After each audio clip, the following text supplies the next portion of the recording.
गुरविंदर सिंह जी। वाहिगुरु जी का वाहिगुरु जी का खालसा। वाहिगुरु जी। राधे राधे।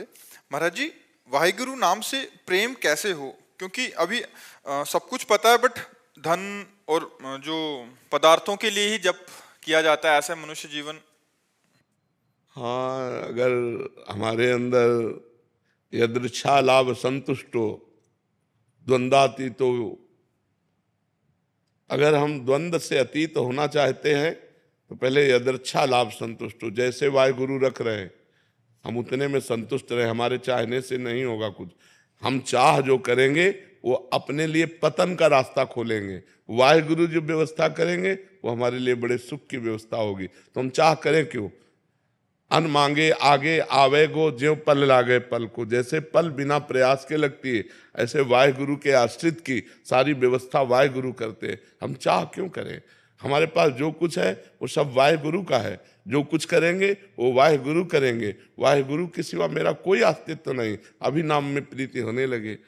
हम नाम तो जपते हैं लेकिन वाहिगुरु पर पूर्ण समर्पित नहीं है। पूर्ण समर्पित ना होने के कारण हमारे नाम में त्रुटि हो जाती है, नाम छूट जाता है। नाम से बढ़कर अभी कुछ है दिमाग में, तभी वाहिगुरु छूट जाते हैं। जैसे हम राम राम जप रहे हैं या वाहिगुरु जप रहे हैं, अच्छा भोजन आया, नाम छूट गया, तो भोजन श्रेष्ठ हुआ या वाहिगुरु बड़े हुए? रुपये की चाह है, रुपया कमाने में इतना व्यस्त हो गए कि रुपया मिला, माना रुपया मिला, पर रुपया मिला, वाहिगुरु का चिंतन छूट गया।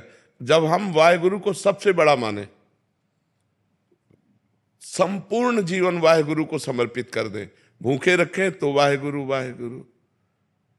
देखो, अपनी गर्दन तक समर्पित कर दी महापुरुषों ने वाहिगुरु के लिए।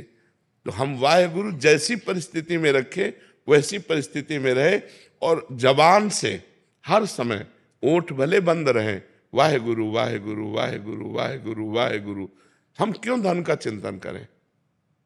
अगर परिवार वाले को मरना है तो आप बचा नहीं सकते, और नहीं मरना तो विश्व में कोई पैदा नहीं हुआ कि मार सके। और वाहिगुरु को परिवार समर्पित, वाहिगुरु को जीवन समर्पित। तो अब वाहिगुरु जो व्यवस्था करें उसी में राजी है। नहीं तो हमारा एक ही काम है, वाहिगुरु का चिंतन करना, और वाहिगुरु का कार्य है तुम्हारी सारी व्यवस्था करना। ये विश्वास करो, उनकी व्यवस्था से होगा। हमारे करने धरने से इतना नहीं होगा जितना उनकी व्यवस्था से होगा। तो जैसे भगवान श्री कृष्ण जी ने गीता में कहा, अनन्यस चिंतयन्तो माम ये जना परिपासते तेषाम नित्याभियुक्ता नाम योगक्षेमम वहाम्यहम्। केवल तुम अनन्य चिंतन मेरा करो, मैं तुम्हारे योगक्षेम का वहन करूंगा। तो वही श्री कृष्ण, वही वाहिगुरु हैं।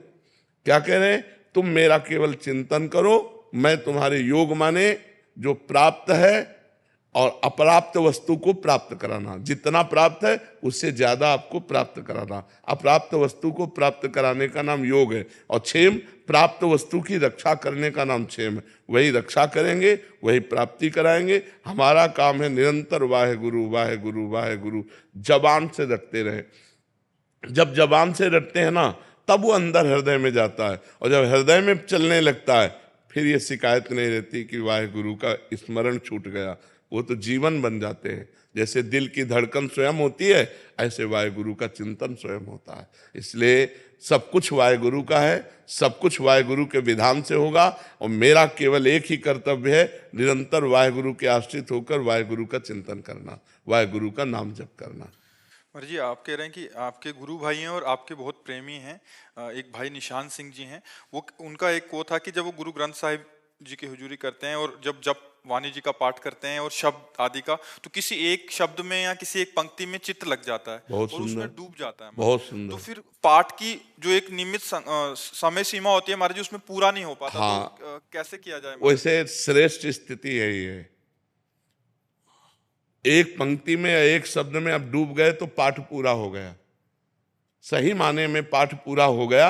हाँ, नियम में पूर्ति में कि इतना रोज होना चाहिए, वो तो बात नहीं पूरी होगी, लेकिन वास्तविक पाठ पूरा हो गया। क्योंकि अगर एक शब्द में एक पंक्ति के चिंतन में हम डूब गए, यही वाणी जी के पाठ करने का फल है। गुरुवाणी जी के पाठ करने का फल है कि गुरुवाणी के शब्द में डूब जाए और डूब करके जैसा गुरुवाणी कह रही वैसा हम चलने लगे। यही बात है कि आगे हमको पढ़ने की सामर्थ्य न रह जाए और हम उसी बात में डूब जाए, उसी शब्द में डूब जाए। यही गुरुवाणी के पाठ का फल है। वो चिंता न करें, ये कोई ऐसी बात नहीं है कि हमको अपने डूबने से हट करके और पाठ करना चाहिए। अगर चित्त डूब रहा तो डूबने दीजिए, गुरुवाणी का फल यही है।